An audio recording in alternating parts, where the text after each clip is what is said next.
राधे राधे। हरे कृष्णा। भक्तजन, मैं आशा करता हूँ कि भक्ति भावनाओं में मार्गदर्शन में अपना रहे होंगे, ज्ञानों को प्रदर्शन में ला रहे होंगे।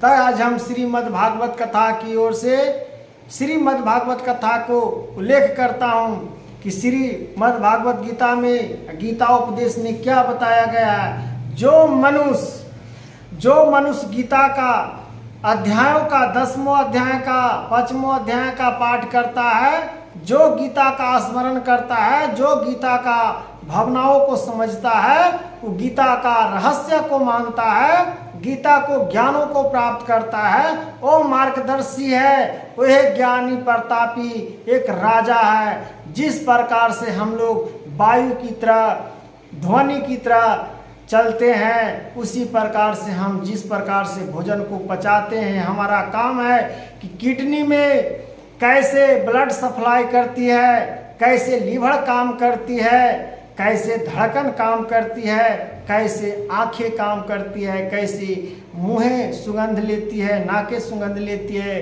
कानें कैसे सुनती है, दिमाग कैसे काम करती है, हाथ कैसे काम करती है और मेरा पैर कैसे काम करती है। उसी प्रकार से गीता का रहस्य बताया गया है कि जिस प्रकार से आप मन को विचलित करिएगा, मन को जिस प्रकार से मनों को अपेक्षा के रूप में, ज्ञानों को रूप में दर्शाइएगा, उसी प्रकार से भावनाओं को दर्शाने का आपका ज्ञान को प्राप्त मिलेगा।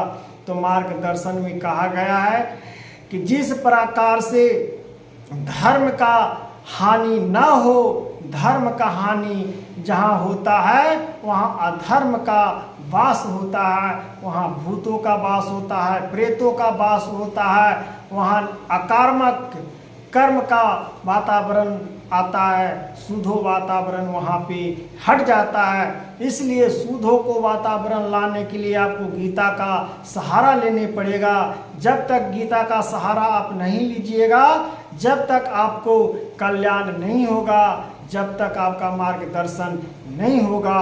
इसीलिए कहा गया है कि गीता रूपी ज्ञानी रूपी गीता का जब तक अभ्यास मैंने नहीं करूँगा, जब तक ज्ञानी रूपी हम नहीं कहलाऊंगा, जब तक हम ज्ञानों को प्रवचनों को किसी को नहीं सुना पाऊंगा, क्योंकि मेरा बोलने का टैलेंट नहीं है, बोलने का अभ्यास नहीं है, मेरा गीता का ज्ञान नहीं है, तो हम प्रवचन कैसे दे सकते हैं, प्रवचन हम कैसे सुना सकते हैं। इसलिए प्रवचन को देना, प्रवचन को सुनना और सुनाना बहुत अंतर होती है। बुक्स पढ़ के, किताब पढ़कर गीता को अमल पहले कर लीजिए, तब देखिए आपका गीता का रहस्य पूरा शरीर में कंठस्थ याद हो जाएगा। जहाँ तहाँ भुला सकते हो वो भी आपका याद हो जाएगा। इसलिए गीता में श्री कृष्ण भगवान कहते हैं कि गीता स्वरूपी जो गीता का अमल कर लेता है, गीता का महत्व समझ लेता है, वो व्यक्ति ज्ञानी रूपी कहलाता है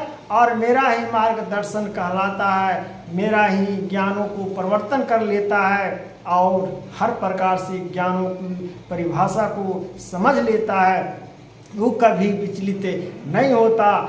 उसी प्रकार से कहा गया है कि ज्ञान को प्राप्त करना है तो गीता स्वरूपी को पढ़ना होगा, गीता को ज्ञानों का अभ्यास करना होगा। जिस प्रकार से हम वायु में हवाएं चलते हैं तो धक्के खाकर इधर से उधर हम लोग टग जाते हैं, या पतले रास्ता पर चलते हैं तो हम लोग डगमगा के गिर जाते हैं। उसी प्रकार से कहा गया है कि जो गीता का अभ्यास कर लेगा वो ज्ञानी भी होकर अगर गीता के अभ्यास नहीं करता है वो डगमगा के गिर जाता है। उसी प्रकार से है कि गीता को जो अभ्यास कर लेगा तो पतला रस्सी पर भी चलना शुरू हो जाएगा। पतला रस्सी जो होता है उस पर से भी आप गिरना शुरू नहीं करिएगा। इसीलिए गीता का अभ्यास करिए, गीता का ज्ञान प्राप्त करिए, तब गीता रूपी आपका मार्गदर्शन और हृदय में आपका विचलित सा मन आपका ज्ञानों को प्राप्त होगा।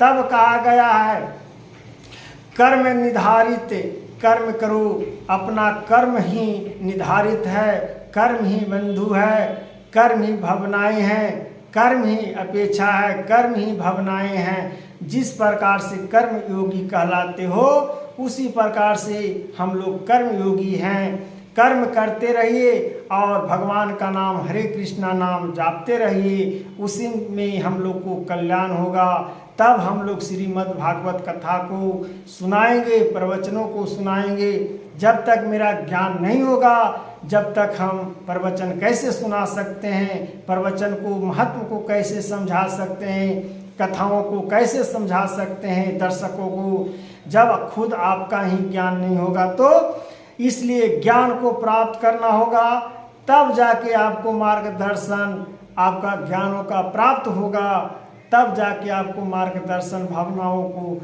जुड़ने के लिए ज्ञानों को प्राप्त होगा। इसलिए कहा जाता है कि जिस प्रकार से पेड़ पौधे अपना पत्तों हर साल की भांति गिर जाती है और हर साल की भांति नए पत्ते जमती है, उसी प्रकार से हम लोग हर समय अपना मन को विचलित करते हैं और मन को विचलित करके हम लोग अंधेरा में चले जाते हैं। इस चीज़ को बचकर रहना होगा कि अंधेरा से जिस प्रकार से पेड़ से भी सीख मिलती है कि जब पत्ता गिरती है उसी प्रकार से हम लोग भी गिरते हैं और उठते हैं, तो उसी प्रकार से नया पत्ता हम लोग के भी शरीर में उत्पन्न होती है।